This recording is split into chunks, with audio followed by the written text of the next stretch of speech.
Assalamualaikum warahmatullahi wabarakatuh. Waalaikumsalam warahmatullahi Waalaikumsalam warahmatullahi wabarakatuh.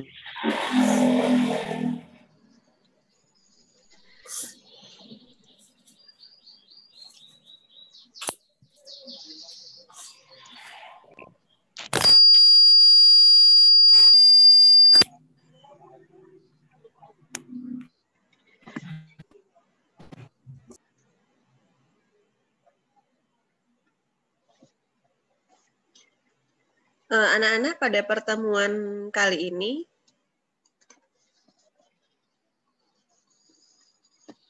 kita akan membahas teks cerita sejarah.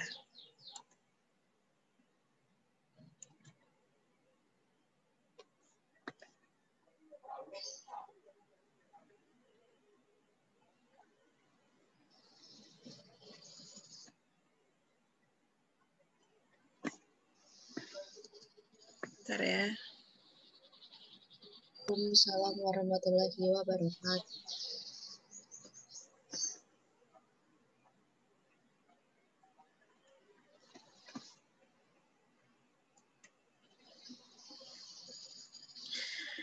Anak-anak, cerita sejarah ini merupakan cerita fiksi yang memuat rangkaian peristiwa penting sebagai suatu rekaman masa lalu. Jadi cerita sejarah ini sifatnya fiksi, ya, yang bercerita tentang rekaman masa lalu atau sejarah, ya. Nah, ciri-ciri dari teks cerita sejarah, yang pertama tentu dia menampilkan latar masa lalu. Jadi nggak mungkin masa sekarang, karena dari judulnya saja itu sejarah, ya. Jadi kalau sejarah tentu yang diceritakan itu masa lalu. Kemudian, ciri-ciri yang kedua itu disajikan secara kronologis. Mungkin kalian ingat ya, kronologis itu berarti berkaitan dengan apa?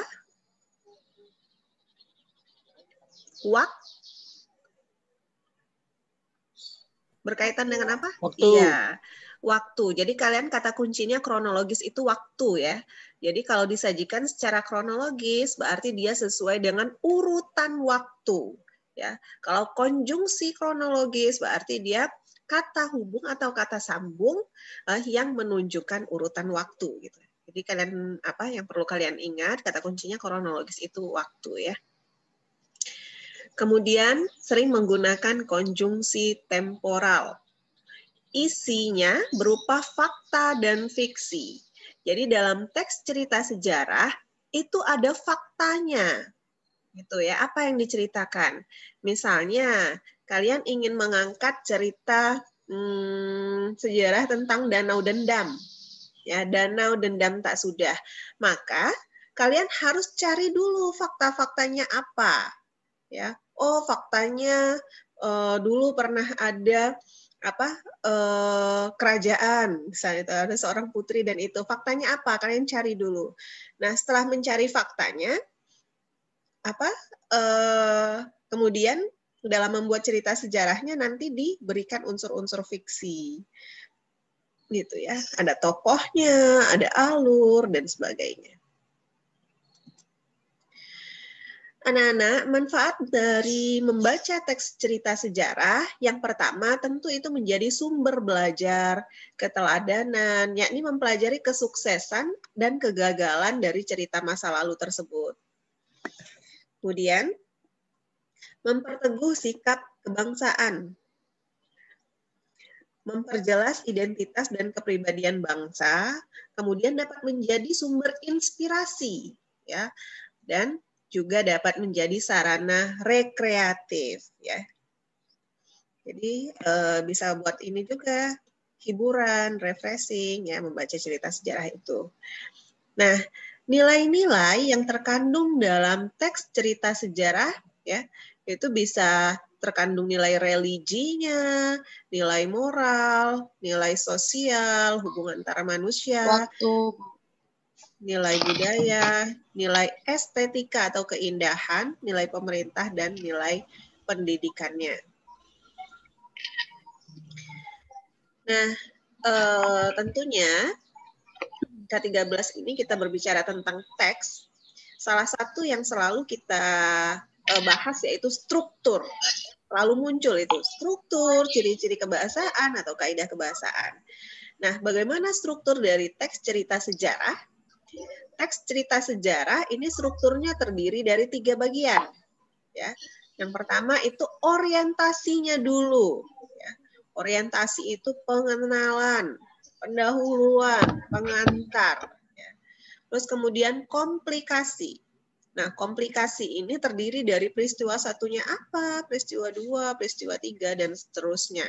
Ya. Kemudian, teks cerita sejarah ini diakhiri dengan resolusi. Resolusi ini dapat berupa akibat, simpulan, atau penilaian.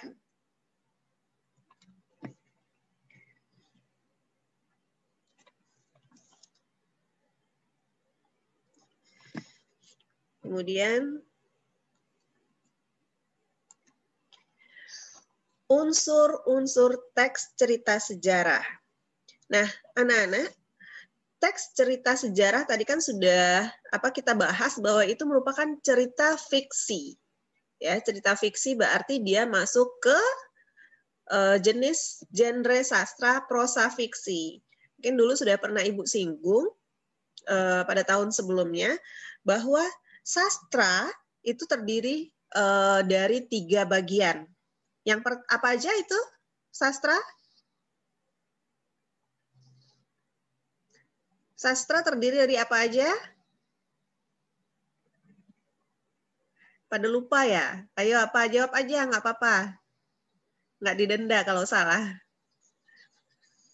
Sastra, karya sastra itu apa aja?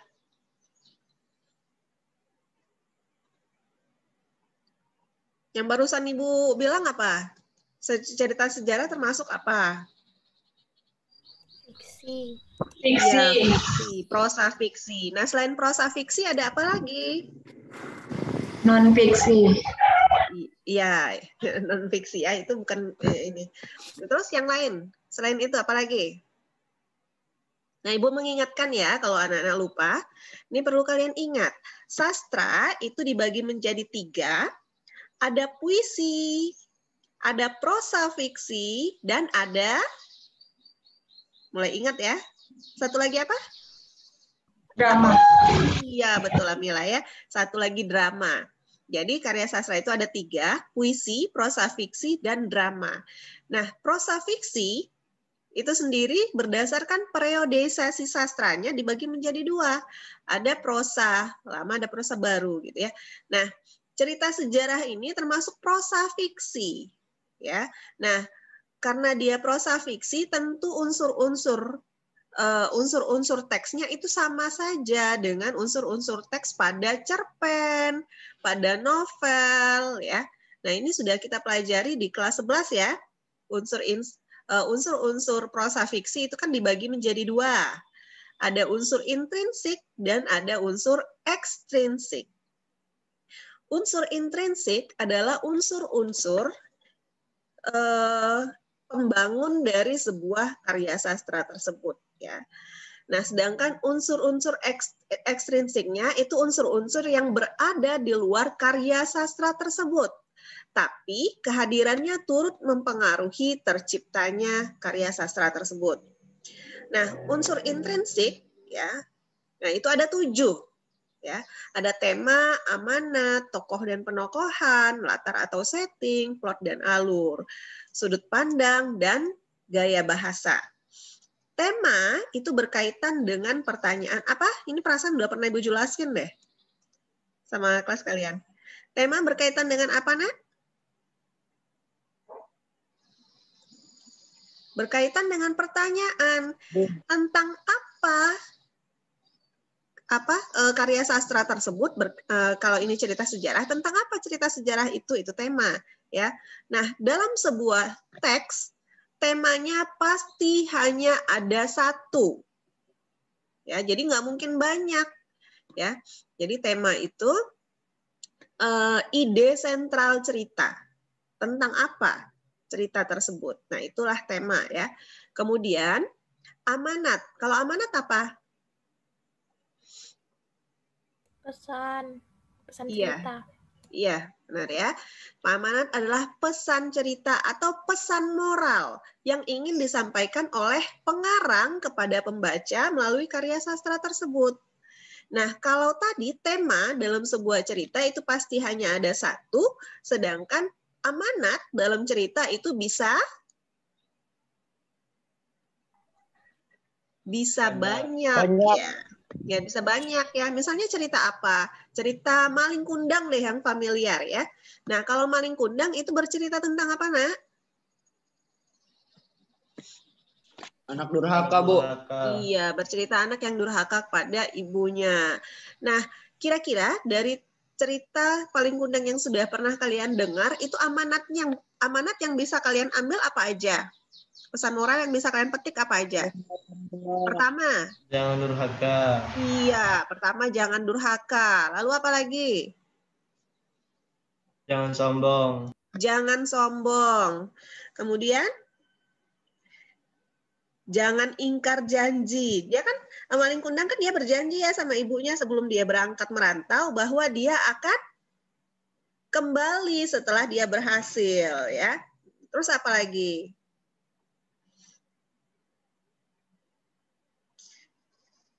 Jangan jadi orang miskin. Jangan jadi orang miskin. Berat ini persoalannya kalau ini. Ya, jadi intinya, Nak, kalau tema itu pasti hanya ada satu. Sedangkan amanat itu dalam sebuah cerita bisa banyak. Ya, kalian bisa mengambil pesan moral dari sebuah cerita itu bisa banyak banget. Ya, gitu. Nah, yang unsur intrinsik yang ketiga, tokoh dan penokohan. Apa beda tokoh dan penokohan?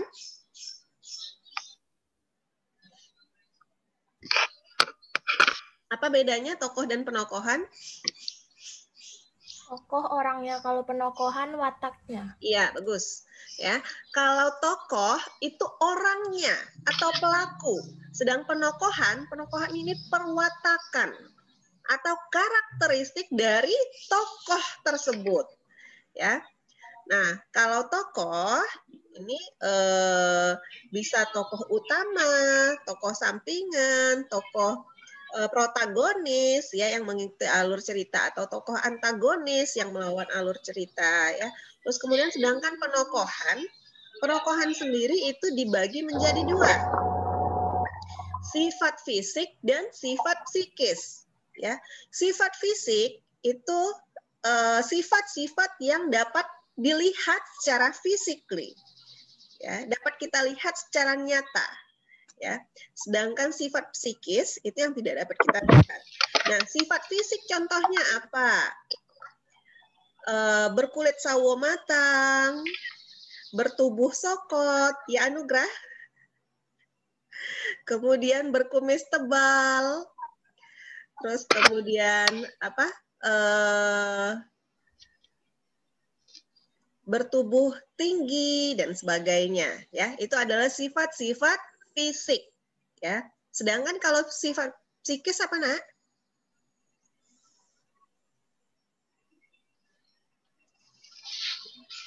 Apa kira-kira kalau sifat psikis? Yang ada di dalam. Apa, Andre? Sifat psikis apa? Kalau tadi yang Kalau bisa tokoh dilihat. itu orangnya, kalau penokohan itu sifat ya, Bu? Iya, sifatnya.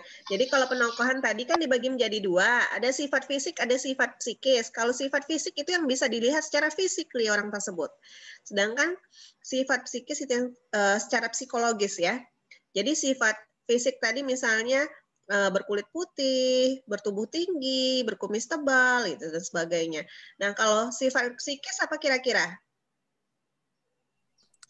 Baik, jahat. Baik, jahat, pemarah, rajin, malas, gitu ya, dermawan dan sebagainya ya. Itu sih. Paham ya, Nak ya? Bisa membedakan ya? Kemudian unsur yang berikutnya adalah latar atau setting. Latar atau setting ini dibagi menjadi tiga. Apa aja? Waktu, tempat, dan suasana. Iya, bagus. ada latar waktu, tempat, dan suasana. Ya. Terus kemudian plot atau alur. Nah, plot atau alur ini dibagi menjadi 3 juga. Ada yang ingat? Alur sebuah cerita? Alur campuran. Iya, alur maju berarti ceritanya ke depan. Ya. Alur mundur atau flashback. Ya. Terus kemudian ada alur campuran. Yang selanjutnya, sudut pandang atau point of view. Point of view atau sudut pandang ini dibagi menjadi 2. Apa aja? Sudut pandang orang pertama dan orang kedua. Ketiga. ya betul ya. Orang pertama dan orang ketiga. Kalau orang pertama, dia menggunakan istilah apa? Aku atau saya. Iya, ya. Jadi kalau orang pertama itu akuan, ya. Kalau seandainya orang ketiga itu diaan. Iya, dia. Iya. Jadi nggak ada ya dalam sebuah cerita itu sudut pandang orang kedua. Jadi orang pertama dan orang ketiga. Nah, sudut pandang orang pertama atau akuan itu dibagi menjadi 2. Ada sudut pandang orang pertama sebagai tokoh utama dan ada sudut pandang orang pertama sebagai tokoh sampingan. Jadi tinggal kalian lihat si aku itu tokoh utama nggak dalam cerita, ya. Kalau seandainya dia sebagai tokoh utama berarti dia sudut pandangnya orang pertama sebagai tokoh utama. Tapi kalau misalnya yang diceritakan itu orang lain, enak ya dah. Enak Nanda. Kemudian kalau dia bercerita tentang orang lain, dia sudut pandang orang pertama, tokoh sampingan. Kemudian untuk sudut pandang orang ketiga itu juga dibagi menjadi 2. Ada sudut pandang orang ketiga serba tahu, ya. Yang berikutnya orang ketiga sebagai pengamat. Jadi tinggal kalian lihat saja ceritanya, kira-kira sudah bisa menebak atau enggak. Kalau seandainya tidak bisa menebak isi ceritanya, berarti dia sudut pandangnya orang ketiga sebagai pengamat. Kameranya tetap dinyalakan ya anak-anak. Kemudian yang terakhir, yang ketujuh itu gaya bahasa. Nah, gaya bahasa ini meliputi penggunaan majas, adanya pengulangan-pengulangan, ya, terus kemudian asonansi, aliterasi dan sebagainya. Ya, itu unsur-unsur 7 unsur-unsur intrinsik. Kemudian unsur ekstrinsik itu ada agama, politik, ekonomi, sosial, budaya, adat istiadat, pendidikan dan seterusnya, ya, dan banyak lagi. Nah, mungkin kalian bisa memberikan contoh. Kira-kira novel yang kalian pernah baca, novelnya apa, kemudian apa unsur ekstrinsik yang menonjol dari novel tersebut. Silakan yang sering membaca novel. Ada? Nggak pernah baca novel sastra, Bu, bacanya komik. Atau Bu sudah nggak pernah sudah nggak pernah membaca novel, Bu. Jadi ngapain? Nonton drakor. Ya. Nah, contohnya mungkin yang bisa Ibu sampaikan novelnya Laskar Pelangi karya Andrea Hirata, itu unsur ekstrinsik yang menonjol unsur apa? Pendidikan, ya. Kemudian novel Tenggelamnya Kapal Van der Wijk itu unsur ekstrinsik yang menonjol itu adat istiadat. Ya, dia kan bercerita tentang adat istiadat Minangkabau. Terus kemudian novel Ayat-ayat Cinta itu unsur ekstrinsik yang menonjol unsur apa? Iya, betul Faustin ya, agama. Ya. Itu mengenai unsur-unsur dari teks cerita sejarah. Sejauh ini paham ya nak mengenai unsur-unsur? Insyaallah. Insyaallah. Selanjutnya, kita masuk ke ciri-ciri kebahasaan teks cerita sejarah. Teks cerita sejarah itu ciri-ciri yang pertama, dia biasanya menggunakan kata-kata tindakan atau material.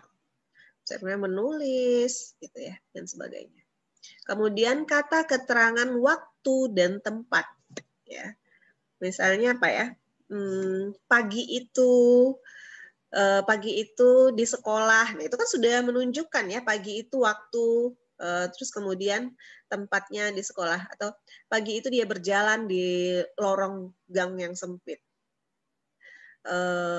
Jalan masih basah dan becek dan sebagainya ya itu ya. Ya berarti itu aja satu kalimat sudah ada waktu, tempat dan suasana.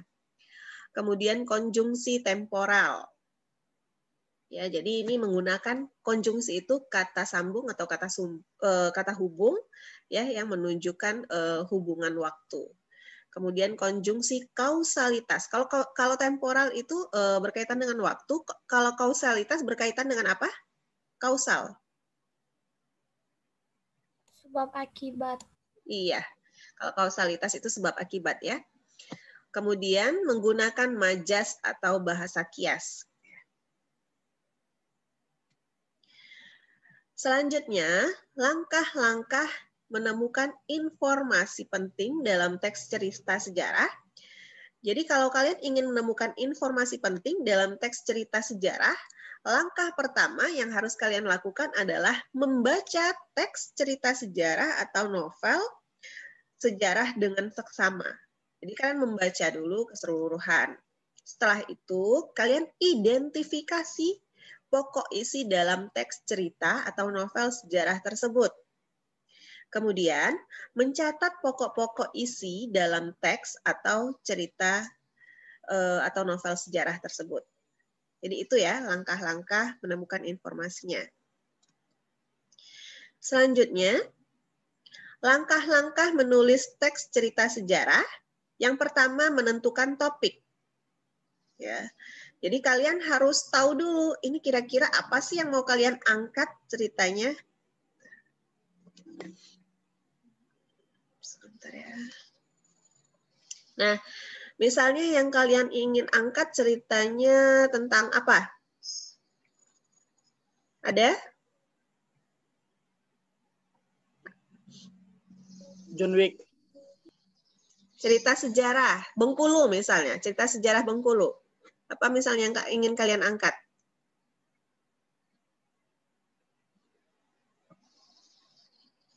Putri Gading Cempaka misalnya ya.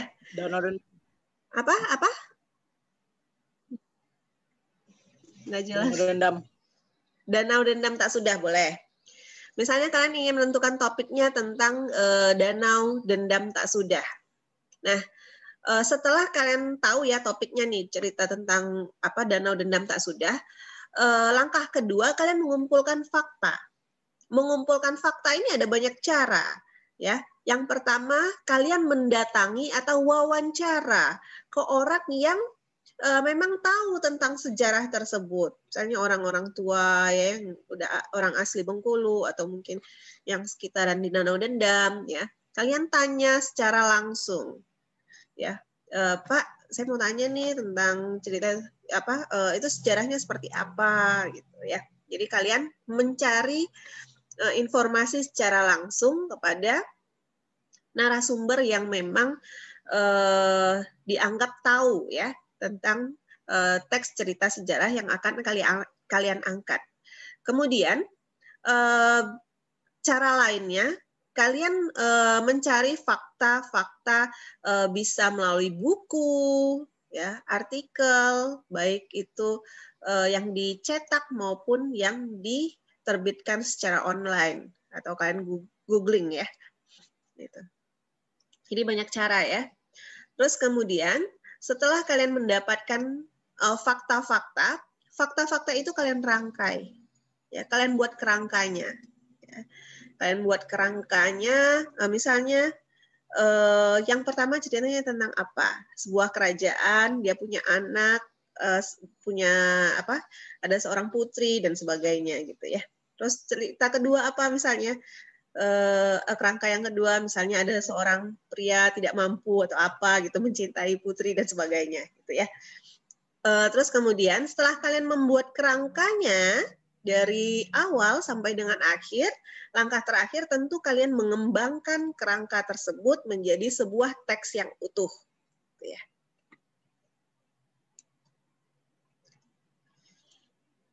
Nah, apa saja topik yang dapat kalian angkat menjadi teks cerita sejarah? Yang pertama bisa tentang adat istiadat masyarakat sekitar. Ya, terus kemudian bisa peristiwa sosial atau budaya. Bisa juga peristiwa alam atau silsilah peran seorang tokoh masyarakat. Ya, misalnya tadi cerita tentang kalau adat istiadat di Bengkulu kira-kira apa? Oh iya, ada Beinai Curi ya. Terus kemudian peristiwa sosial atau budaya, apa kira-kira?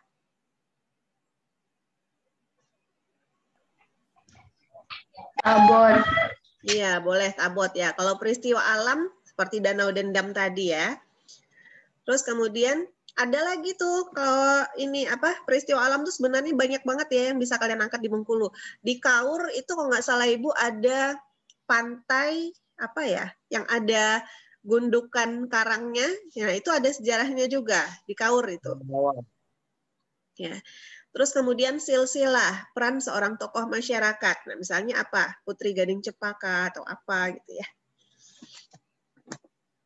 Jadi itu seputar topik yang dapat kalian angkat menjadi sebuah teks cerita sejarah.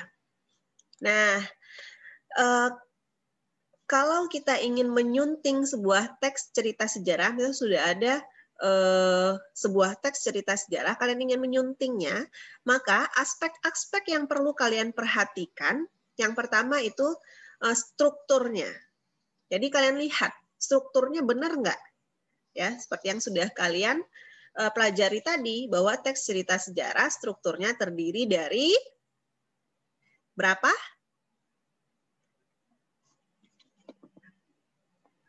Belum 1 jam, sudah lupa.